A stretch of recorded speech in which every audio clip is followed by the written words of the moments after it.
The next kind of scene, Karen, and like I said, you can jump in any time if you have to Mm-hmm. say something. We can kind of deviate a little bit from here, but I just figured we would just kind of dissect the movie more or less by some of these scenes that stood out to me. Um, this is, we talked about Ben Affleck, but this is the part where we see the Batman really be a dark Batman, where I thought it was fun, funny, and interesting, or really kind of poignant how if you saw a man dressed like a bat, how it would come across, where obviously he's trying to, Batman tracks down that trafficker because he thinks it'll lead him to the white Portuguese, which eventually, ends up being that boat that's run by Lex Luthor. So I thought it was interesting when the police come and they're trying to save the people who are being held captive by this trafficker, by this human trafficker, and they're Asian women, and they say the devil saved us. Oh yeah. And then the police officer says, okay, well, obviously they're talking in a different language to him. He's speaking English, and he tries to open the gate, and they say, no, no, no, he's still here. And I thought that scene was very, very cool. And even the part where Batman is hiding on the roof with Just like a bat would do. with the police officer, it did look very bad. It did look very eerie, and I was like, wow, that looks pretty cool. And the way he moved too was also pretty cool. It wasn't a little Batman; it was a big Batman. It was a very, very muscular, very big Batman that I hadn't seen.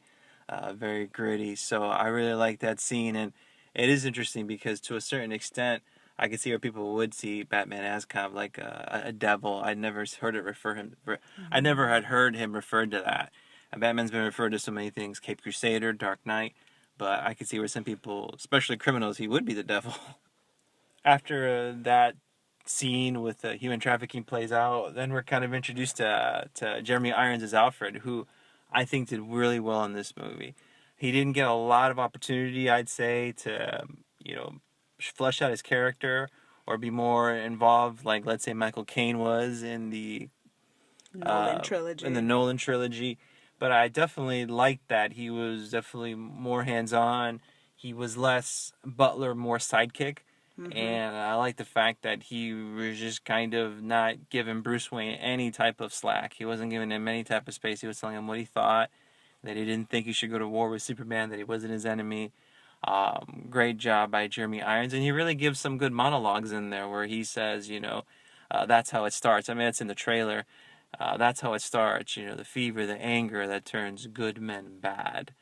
And there's even a scene where all the Alfreds say this, where they always say something along the lines of Bruce Wayne being reckless. He says, "You're too old to die young," although it wasn't for lack of trying. So it's funny that those classic lines still always exist. But I think Jeremy Irons did a good job, and I really am looking forward to a solo Batman movie with Ben Affleck as Batman, obviously, but also with Jeremy Irons as Alfred. Yeah, I hope they kind of go, like I said earlier, into like his backstory when we did the non-spoiler review.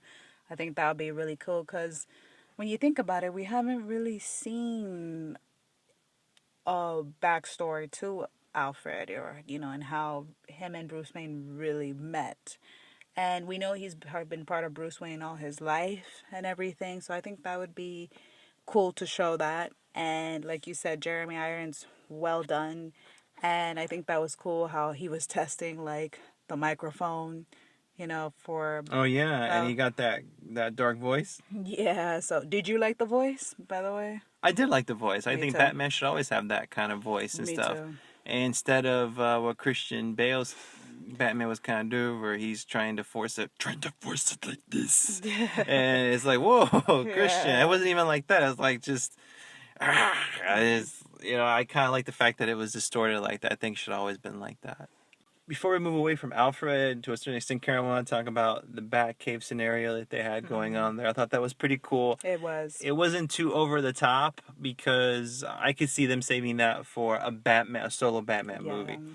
What I definitely want to talk about, because I'm looking ahead of my notes and I don't think we'll get an opportunity to talk about it later, is the fact that it got so much play in the trailer, but really in the movie, it's a very small piece where Batman's looking at his bat suit, contemplating, I guess, whatever he's contemplating, how active he's going to be, how hard he's going to go after Superman, the things he has to do, and the things that Bruce Wayne thinks about. And then he leaves and he looks, and then he looks obviously at the Robin suit. Oh man, you could tell that that was like an emotional scene right there. Yeah, and even though we've seen it so many times in so many trailers, it was an emotional scene. It was kind of cool. Where it kind of jarred it, and we were so involved with a lot of things that were going on there that all of a sudden it's like, boom, there it was in your face that Robin isn't around anymore. That there was a Robin, and there hasn't been in the cinematic universe of Batman. There was a Robin, and what happened to Robin? And obviously we thought that right away Robin dies because it says, "Ha ha, Batman, the joke's on you." But I don't know, Karen, and we never really. There's been so much going on the last couple months leading up to this summer session here in movies. Let's talk about that now a little bit. Is the Joker character that we're going to see in Suicide Squad later, is that Jason Todd? Because just the way it was placed, I want to say it is Jason Todd because... You know what? I wouldn't think it was Jason Todd before, but now after seeing the movie, I think it is. And you know why I say that? Because Bruce Wayne turns to Alfred and says, 20 years fighting crime in Gotham, Alfred, and what has that gotten us? How many good guys are still around? How many are still good? He says something like that. I mean, it's in the trailer. And it just struck me, the way it makes sense, it just struck me that it's a situation where I want to say that Jason Todd, isn't there. I mean, is the Joker. And would that be a nice little curveball? I don't think I'd like it, but that's just my gut feeling on it, that Jason Todd did turn bad. Something happened and he went crazy.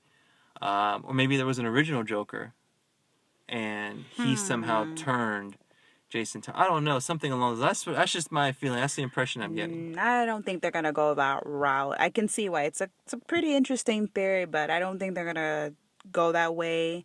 I think they're gonna stick to the comics and that we have, our Joker, our original Joker, and then just Jason Todd is like in the grave. But you never know because they'll change things up. Yeah, so I thought that was real cool, and I'm definitely looking forward to see how that plays itself out. I thought we were going to get like a flashback. I know, I wish we would have. Of how, Jason Todd, Joker does kill Robin. So I'm thinking, okay, we're going to get like a little flashback of that, but we didn't. So I was like, oh man, but that's okay. We'll get one eventually. Yeah, and there's a lot of universe building here when it comes to Justice League. I wish they would have done a little bit more universe building when it comes to Batman and a little bit of his past. And obviously there's more to be revealed. But I don't want to wait too long. I kind of want to know right now what they have in store and what's going to happen with that. But something definitely to watch along the line for Suicide Squad. So I'm going to go on record right now. I'm going to say that that's Jason Todd. And because it's kind of morbid, it's kind of weird that Batman would keep that suit with all that writing on it that used to be on a dead body. I think that's I know it's to be a reminder, but I think it's a different kind of reminder that good people can turn bad.